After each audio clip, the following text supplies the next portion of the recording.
Uno de los personajes literarios que de inmediato viene a la cabeza cuando de viajes se trata es este viajero en parte imaginario, en parte real, extraordinario, genial incluso, anticipador del futuro, inventor antes de que se inventaran las cosas, que fue Julio Verne.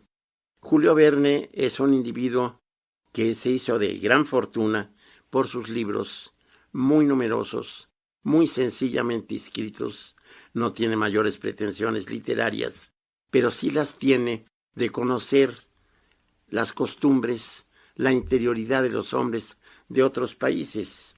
Las obras más famosas de él, creo yo, es La Vuelta al Mundo en 80 días, 5 semanas en globo, luego 20.000 leguas de viaje submarino, La Isla Misteriosa, en fin, un cúmulo de obras, Keraván el Testarudo, Héctor Servadac, Miguel Strogoff. Son obras que todos leímos en nuestra infancia, cuando menos en mi generación, porque creo que lamentablemente lo único que leen en la generación actual son las revistillas esas de TV y novelas y tonterías por el estilo. Pero tener un buen curso de Verne, leerlo con atención, es un adoctrinamiento insustituible en el arte de aprovechar un viaje, en el arte de interiorizarse en la vida de pueblos que son a uno ajenos. Él era francés, como bien sabemos, y sin embargo comprende muy bien mundos muy lejanos al suyo, y los retrata a veces con cierta ironía, a veces con gran respeto, siempre novelando sus obras, con la excepción precisamente de una que para mi desgracia perdí, que es una historia de los grandes viajes y de los grandes viajeros. Verne, que se adelanta en muchos sentidos a su tiempo, tuvo una vida, para los estándares de entonces, relativamente larga, porque nació en 1828, el 8 de febrero, en la ciudad de Nantes, y murió el 24 de marzo de 1905 en la ciudad de Amiens. Su producción es verdaderamente prodigiosa, y aparte de lo que conocemos de él, que son fundamentalmente narraciones fantásticas de viajes basados muchas veces en la realidad y otras de información bibliográfica, encontramos obras que deberían figurar entre los libros indispensables para la formación intelectual de los muchachos. Desde luego, las que ya he mencionado en otra ocasión, que son 20 semanas en globo, 20.000 leguas de viaje submarino, 5 semanas en globo. Miguel Strogoff, Héctor Servadac, Las Indias Negras, El Capitán Hatteras. Él tiene también una geografía ilustrada de Francia, Los hijos del Capitán Grant. En una palabra, Verne tiene, independientemente de la gran información que nos da sobre otros países, algo absolutamente genial. Antes de que existieran, prevé, por ejemplo, el submarino.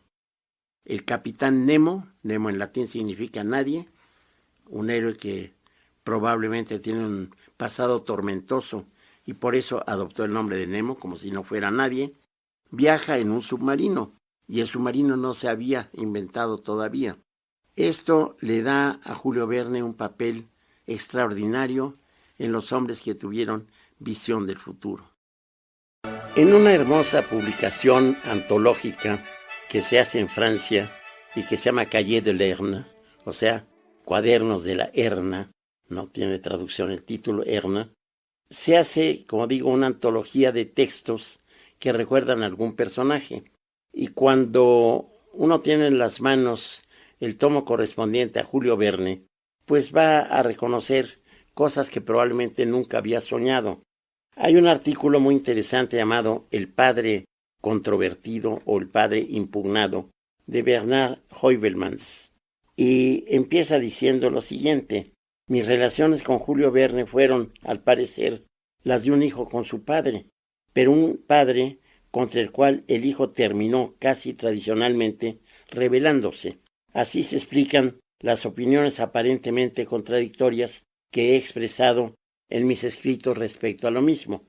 En mi libro reciente, sigue diciendo Heuvelmans, El hombre de Neandertal está siempre viviente, 1974, subrayé, dice, la importancia del papel desempeñado por ciertas novelas de Verne en la orientación de mis investigaciones zoológicas. De esta manera reconocí en él a uno de mis padres espirituales. Ahora bien, Verne, que como he dicho ya, trata de reconstruir hasta donde sus conocimientos vastísimos, por cierto, le permiten todo lo que constituye la vida, la cotidianidad, las costumbres, la ideología de los países que real o idealmente visita, pues se ocupa también de cosas tan importantes, pero en general tan poco cuidadas, como la zoología. Y luego también las visiones que él tiene, por ejemplo, en el Castillo de los Cárpatos, habla de electricidad, cuando apenas se habían hecho algunos experimentos acerca de este fluido indispensable en la vida cotidiana. Pero le da un giro muy interesante, porque ese castillo tiene fama entre los que viven alrededor de albergar a una especie de mago, porque en la noche veían unas luces fantasmagóricas que salían por las ventanas y por las puertas, y se trataba simplemente de que quien lo habitaba había descubierto este fluido. Las observaciones que hace Julio Verne en sus viajes fantásticos son a veces de una insondable profundidad. Por ejemplo, en La Esfinge de los Hielos, obra también muy conocida, dice lo siguiente: los vientos alisios llevan de una manera constante hacia las extremidades del eje terrestre nubes o brumas en las cuales están amontonadas inmensas cantidades de electricidad que las tempestades no pudieron agotar del todo, y de ahí una formidable acumulación de este fluido en los polos, y que fluye hacia la Tierra de una manera permanente. Esta explicación, que científicamente creo que es correcta, lo escribió en 1897. Y un poquillo antes, en 1869-70, cuando escribe su famosísima obra 20.000 leguas bajo los mares, se llama, le hemos puesto en español, 20.000 leguas de viaje submarino, dice lo siguiente, que es interesantísimo también: ¿por qué el mar, en sus profundidades ignoradas, no habría guardado vastas muestras de la vida de otra edad que no se modifica jamás, en tanto que la costra terrestre cambia casi incesantemente? Y es cierto, se puede descubrir científicamente en la actualidad, sobre todo en las grandes profundidades, monstruos, si es que se le puede calificar de tales, o habitantes de las profundidades, que son, por ejemplo, ciegos y que tienen un cuerpo de una estructura aparentemente blanda, pero resisten toneladas, a veces miles de toneladas, de peso del agua. Son misterios insolubles. ¿Cómo se orientan estos bichos a 12.000 o 15.000 metros de profundidad?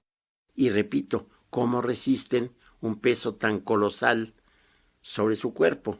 Todas estas cosas o las escribió o las intuyó Julio Verne. Creo que en ese sentido merece muy justamente el nombre de profeta.